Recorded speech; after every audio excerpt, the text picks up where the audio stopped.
খন্তেক সময়ৰ পাছতেই 2026 চনৰ অসম বিধানসভাৰ নিৰ্বাচনৰ এক্সিট পোলসমূহ প্ৰকাশ পাব।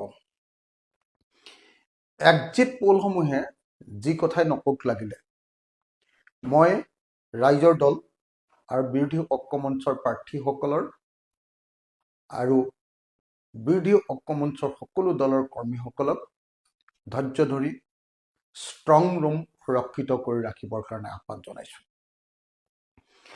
মই নিশ্চিত হৈ আছো, ৰাইজৰ দল নিশ্চিত হৈ আছে যে 2026 চনৰ বিধানসভা নিৰ্বাচনত অসমৰ মানুহে পৰিৱৰ্তনৰ কাৰণে বিজেপি চৰকাৰ বদলাবৰ কাৰণে ভোটদান কৰিছে।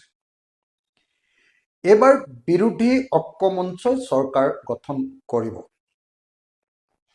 এইবাৰ ৰাইজৰ জয় হ'ব। ৰাইজে বিজেপি চৰকাৰৰ যি তিতা কেহা পালে, বিজেপি চৰকাৰৰ পৰা যি অত্যাচাৰ পালে, বিজেপি চৰকাৰৰ পৰা যি দমন নিষ্পেষণ, যি ধৰণৰ ভাবুকি পালে, সেই সমস্ত দমন নিষ্পেষণ অত্যাচাৰ সকলোকে নাইকিয়া কৰিবৰ কাৰণে এইবাৰ 2026 চনৰ বিধানসভা নিৰ্বাচনত অসমবাসী ৰাইজে ঐক্যবদ্ধভাৱে এইবাৰ বিৰোধী ঐক্য মঞ্চৰ বিৰোধী দলবিলাকৰ পক্ষত ভোটদান কৰিছে। সেইকাৰণে এক্সিট পোলে যিয়ে নকওক লাগিলে, এক্সিট পোলবিলাকে সাধাৰণতে চৰকাৰী পক্ষত কথা কয়।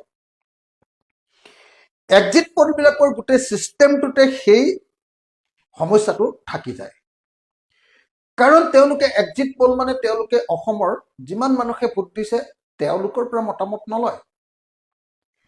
তেওঁলোকে মতামত লয় গোটেই অসমৰ 5,000 বা 6,000 মানুহৰ পৰা বা 2,000 বা 3,000 মানুহৰ পৰা চেম্পল চাৰ্ভে। কোনোবা এটা চেণ্টাৰত কেইজনমান মানুহৰ পৰা তেওঁলোকে মতামত লয়। গতিকে সেই কেইজন মানুহৰ মতামতে কেতিয়াও অসমৰ ৰাইজৰ বা জনগণৰ মতামত কেতিয়াও হ'ব নোৱাৰে। সেইকাৰণে চেম্পল চাৰ্ভে যিয়ে নকওক লাগিলে সেইটোকে একেবাৰে শুদ্ধ বুলি ভাবি থকাটো এটা অবিজ্ঞানসন্মত কথা। মই ভাবো মোৰ গোটেই জীৱনৰ দীঘলীয়া আন্দোলনৰ জনতাৰ লগত থকা সম্পৰ্কৰ পৰা মই এইবাৰ আপোনালোকক ক'ব পাৰো যে 2026 চনৰ বিধানসভা নিৰ্বাচনত অসমৰ ৰাইজে 2016 চনৰ বিধানসভা নিৰ্বাচনৰ দৰে পৰিৱৰ্তনৰ কাৰণে ভোটদান কৰিছে। 2026 চনৰ বিধানসভা নিৰ্বাচনত অসমৰ ৰাইজে এইবাৰ চৰকাৰ সলনি কৰিবৰ কাৰণে, সাম্প্ৰদায়িক ফেচিবাদী চৰকাৰ সলনি কৰিবৰ কাৰণে, হিমন্ত বিশ্ব শৰ্মাক বদলাই দিবৰ কাৰণে ভোটদান কৰিছে। সেইকাৰণে মই সকলো মানুহক ধৈৰ্য ধৰি ৰবৰ কাৰণে আহ্বান জনাইছো। এক্সিট পোলে কি কয় মই নাজানো, খন্তেক সময়ৰ পাছত এক্সিট পোল ওলাব, কিন্তু মই জানো যে এই এক্সিট পোলে বিজেপি চৰকাৰৰ পক্ষতেই কথা ক'ব। কাৰণ যিসকলৰ পৰা মতামত লয় সাধাৰণতে চৰকাৰৰ বিপক্ষত কথা ক'বলৈ দিগদাৰ পায়।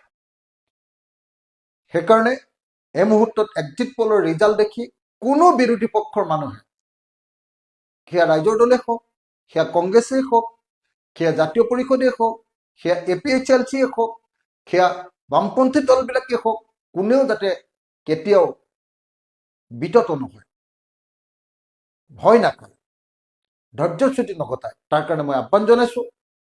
এতিয়া আমাৰ সকলোৰে দায়িত্ব হ'ল আমাৰ ষ্ট্ৰং ৰুমবিলাক সুৰক্ষিত কৰি ৰখা, ষ্ট্ৰং ৰুমবিলাক সঠিকভাৱে পহৰা দি থকা, আৰু ষ্ট্ৰং ৰুমত যাতে কেতিয়াও কোনো গণ্ডগোল কৰিব নোৱাৰে তাৰ ব্যৱস্থা কৰি ৰখা।